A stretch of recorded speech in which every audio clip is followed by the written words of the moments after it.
Hi friends, please video வந்து பார்த்தீங்க அப்படின்னா டைமர் 0 டைமர் 1 இதுக்கான கோடிங்ஸ் வந்து பார்த்துருப்போம். இந்த வீடியோ வந்து பார்த்தீங்க அப்படின்னா கவுண்டர் 0. ஓகே, கவுண்டர் 0வில் வந்து நம்ம எப்படி ஒரு எல்டி வந்து ஆன் பண்ணுறது. ஓகே, இதில் வந்து பார்த்தீங்க அப்படின்னா நம்ம யூஸ் பண்ணுற பிக் 12F675 வந்து பார்த்தீங்க அப்படின்னா எல்சிடிங்கிறது ஒன்று கிடையாது, இந்த மாதிரி சீரியல் மானிட்டரும் கிடையாது.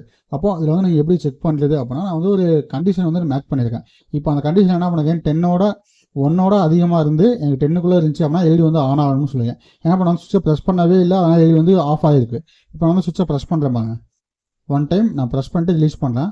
ஏன்னா 10 கவுண்ட்ஸ்க்கு அப்புறம் நான் எல்டி வந்து க்ளோ பண்ண வச்சுருக்கேன். ஓகே, இப்போ ஒன் டைம் ப்ரெஸ் பண்ணிட்டேன், செகண்ட் டைமும் ப்ரெஸ் பண்ணி எடுத்துட்டேன், தேர்டு, ஃபோர்த்து, ஃபிஃப்த்து டைம் வந்து ஆன் பண்ணிட்டேன், சிக்ஸ்த்து டைம் வந்து ஆன் பண்ணுறேன், 7, 8, 9, 10 ஆன் ஆகாது. நான் ஓகே 10 வந்துருச்சு அப்படின்னா என்ன பண்ணேன், 10ஓட எபோ அப்படின்னு நான் கண்டிஷன் போட்டிருக்கேன். ஓகே, கண்டிஷன் வந்து நான் எக்ஸ்பிளைன் பண்ணுறேன்.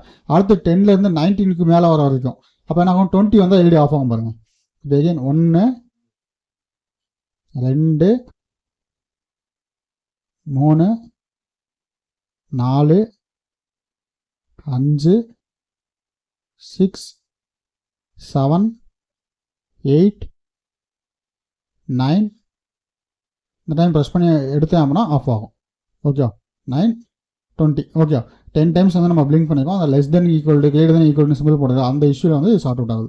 வேறு எதுவும் இல்லை. எகைன் நீங்கள் 10 டைம்ஸ் ப்ரெஸ் பண்ணீங்க அப்படின்னா கரெக்டாக வந்து ஆன் ஆகும். இப்போ இதுக்கான கோடிங் வந்து உங்களுக்கு ஷோ பண்ணுறாங்க. இப்போ அந்த கோடிங்கில் வந்து pic.h பிக்கான லைப்ரரி இம்போர்ட் பண்ணியிருக்கேன். கிறிஸ்டல் ஃப்ரீக்வன்சி 4 மேட்ச் வந்து யூஸ் பண்ணியிருக்கேன். நான் இன்பில் டைம் டிலே யூஸ் பண்ணிருக்கேன். _ கான்ஃபிக் நம்மளோட இன்டர்னல் கிறிஸ்டல் ஆக்சிட் தான் நான் யூஸ் பண்ண போகிறேன் அப்படின்னு சொல்லியிருக்கேன். அடுத்து ஆஸ் டிஃபைன் LED 1 GPIO 0. நான் GPIO 0 வந்து நான் எல்டியை வந்து அவுட்புட்டாக யூஸ் பண்ணியிருக்கேன். மெயினில் வந்து பார்த்தீங்க அப்படின்னா analog side equal to 0x0. CMCCon கம்பேட்டரை வந்து நான் என்ன பண்ணுறேன், லோ பண்ணிட்டேன். அதனால் 0x07 எல்லா கம்பேட்டரும் நான் யூஸ் பண்ணல, ஒன்லி டிஜிட்டல் பின்ஸை மட்டும் தான் நான் யூஸ் பண்ணுறேன்னு சொல்லிட்டேன். அடுத்த டிஸ் ஐஓவில் வந்து என்ன பண்ணுங்க 0x04. ஏன்னா நான் ஏன் 0x04 நான் யூஸ் பண்ணியிருக்கேன் அப்படின்னா இந்த இடத்துல பாருங்க, நான் வந்து யூஸ் பண்ணியிருக்க எல்இடி வந்து எதில் கனெக்ட் பண்ணியிருக்கேன், AN2 வந்து கனெக்ட் பண்ணியிருக்கேன். அப்போ GP2 வந்து கனெக்ட் பண்ணியிருக்கேன். அப்போ இதோட வேல்யூ என்ன ஆகும், 1, இதோட வேல்யூ 2, இதோட வேல்யூ 4. ஏன்னா வந்து ஒரு அனலாக் ஒரு கவுண்டர் பின் தான் யூஸ் பண்ணுறேன், ஆனால் அது வந்து இன்புட் பின் தானே. அப்போ அதுக்காக தான் அந்த இடம் வந்து 0x04 நான் கொடுத்துருக்கேன். GPIO 0 0x00 நான் எல்லா பின்னையும் இன்ஸ்டால் லோ பண்ணிடுறேன். டைமர் 0 CS நீங்கள் 0 பண்ணால் என்ன ஆயிரும், அது இன்டர்னல் கிளாக்காக இருக்கும். நீங்கள் 1 பண்ணனால அது எக்ஸ்டர்னல் கிளாக்காக ஒர்க் ஆகுது. அடுத்து டைமர் 0வோட வேல்யூ வந்து பார்த்தீங்கன்னா 0. ஏன்னா நமக்கு என்ன இங்கே வந்து லோடு வேல்யூ எல்லாமே நமக்கு டேரெக்டாக சுவிட்சை ப்ரெஸ் பண்ணால் 1, 2ன்னு இங்கே தான் வந்து அப்டேட் ஆக போகுது. ஓகே, இப்போ அதனால் இஃப் கண்டிஷன் வந்து பார்த்தீங்க அப்படின்னா டைமர் 0 10ஓட எபோவாக இருந்தால் எனக்கு என்ன பண்ண எல்டி வந்து க்ளோ பண்ணு. இப்போ 20 வரைக்கும் இருந்துச்சு அப்படின்னா எனக்கு என்ன பண்ண எல்டி வந்து க்ளோ பண்ணுன்னு நான் சொல்லிட்டேன். ஓகே, இப்போ இந்த இடத்துல வந்து என்ன பண்ணலாம், லெஸ் தென் சிம்பிள் இந்த ஈக்குவல்ட்டெல்லாம் எடுத்து விட்டேன் அப்படின்னா என்ன ஆகும், 20க்குள்ளே இருந்து 10ஓட அதிகமாக இருந்து 20க்குள்ளே இருந்துச்சு அப்படின்னா என்ன ஆகும், எல்டி வந்து ஆன் ஆகும். அதே 21ஓட அதிகமாக இருந்துச்சு அப்படின்னா எல்டி வந்து என்ன ஆகும், ஆஃப் ஆகும். ஓகே, இது வந்து 20ஓட எபோவாக இருந்துச்சு அப்படின்னா இப்போ 20 நான் ப்ரெஸ் பண்ணி எடுத்துட்டாவே என்ன ஆகும், எல்டி எல்லாமே ஆஃப் ஆகிடும். இங்கே என்ன பண்ணுங்க 10க்குள்ளே இருந்துச்சு அப்படின்னா எல்டி எப்போவுமே ஆஃப் பண்ணுன்னு நான் சொல்லியிருக்கேன். ஓகே, அந்த எல்இடி 1ங்கிற வந்து என்ன பண்ணிட்டேன், 0 பண்ணிட்டேன். ஓகே, அதர்வைஸ் பார்த்தீங்க அப்படின்னா TMR 0வோட வேல்யூ வந்து என்ன ஆகும், இன்க்ரிமெண்ட் ஆகிட்டே இருக்கும். இல்லை நீங்கள் TMR 0வோட வேல்யூ வந்து நான் 0 பண்ணணும் அப்படின்னா நீங்கள் வந்து என்ன பண்ணிக்கலாம், TMR 0 ஈக்குவல் டு 0ன்னு நீங்கள் கொடுக்கலாம். அப்படி 0 கொடுத்தீங்கன்னா என்ன ஆகும், ஆட்டோமேட்டிக்காக TMR 0வோட வேல்யூ வந்து 0 ஆயிரும். அதுக்கப்புறம் எல்டி வந்து க்ளோ ஆகும். ஓகே, இந்த இடத்துல நான் 0 கொடுக்கணும். ஓகே, நீங்கள் எந்த இடத்துல கொடுக்கணும் அப்படின்னு கரெக்டாக பார்த்து கொடுங்க, அப்போ மட்டும் தான் ப்ரோக்ராம் பர்ஃபெக்டாக ஒர்க் ஆகும். இல்லை அப்படின்னா ஒர்க் ஆகாது.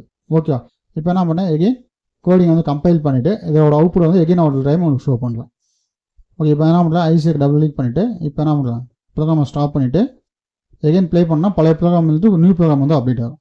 இப்போ என்ன பண்ணலாம், ப்ரெஸ் பண்ணலாமா, 1, 2, 3, 4, 5, 6, 7, 8, 9, 10, 11. ஓகே, ஏன்னா 10ஓட எபோவாக இருந்தால் ஆன் பண்ண சொன்னேன். அப்போ 11 வரப்போ என்ன ஆயிடுச்சு, ஆன் ஆயிடுச்சு. அடுத்து 20ஓட எபோவாக இருந்தால் ஆஃப் ஆகணும்னு சொன்னோம்.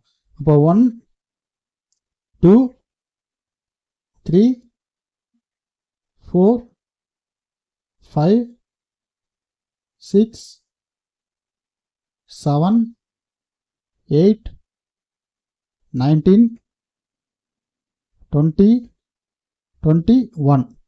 அப்போ என்ன ஆயிடுச்சு, கரெக்டாக ஆஃப் ஆகுது. ஏன்னா 9க்கு அப்புறம் நம்ம 10 அப்படி தானே நம்ம இது பண்ணோம். அப்போ என்ன பண்ணேன் 10ன்னு 11 நான் கவுண்ட் பண்ணுறப்ப 1 2 கவுண்ட் பண்ணேன். அப்போ 8 வரப்போ என்ன பண்ணிட்டேன் 18 நான் சொல்லிட்டேன். அப்போ வந்து நம்ம கரெக்டாக தான் நம்ம கவுண்ட் பண்ணிட்டேன். இப்போ அதே 10 வந்தால் மறுபடியும் ஆனால் தானே பார்ப்போம். ஏன்னா டிஎம்ஆர் ஜீரோட வேல்யூ என்ன பண்ணுறோம் நம்ம 0 பண்ணிட்டோம். இப்போ அதே மாதிரி 10 வந்தால் 11 வந்தால் ஆனால் தான் செக் பண்ணிடலாமா. 1 2 3 4 5 6 7 8 9 10 11. ஓகே, நமக்கு வந்து என்ன ஆச்சு எல்டி வந்து க்ளோ ஆகுது. அப்போ நம்மளுடைய கோடிங் வந்து பர்ஃபெக்டாக ஒர்க் ஆகுது. இதில் எந்த ஒரு இஷ்யூ இல்லை. இந்த கோடிங் ஏதாவது டவுட் இருந்துச்சு அப்படின்னா நம்மளை தாராளமாக கீழே கமெண்ட் பண்ணுங்கள். இல்லை உங்களுக்கு ஏதாவது கோடிங்ஸ் வேணும், இல்லை நீங்கள் ஏதாவது ஆன்லைன் கோர்சஸ் வந்து லேர்ன் பண்ணணும், கண்ட்ரோல்ஸை பற்றி நான் லேர்ன் பண்ணணும் அப்படின்னா நீங்கள் என்ன பண்ணலாம், கீழே அந்த வாட்ஸ்அப் நம்பர் வந்து நீங்கள் வாட்ஸ்அப் பண்ணுங்கள். அதுக்கான ஃபீஸ் ஸ்ட்ரக்சர் எல்லாமே நான் வந்து இன்டிமேட் பண்ணுறேன். Okay guys, thank you.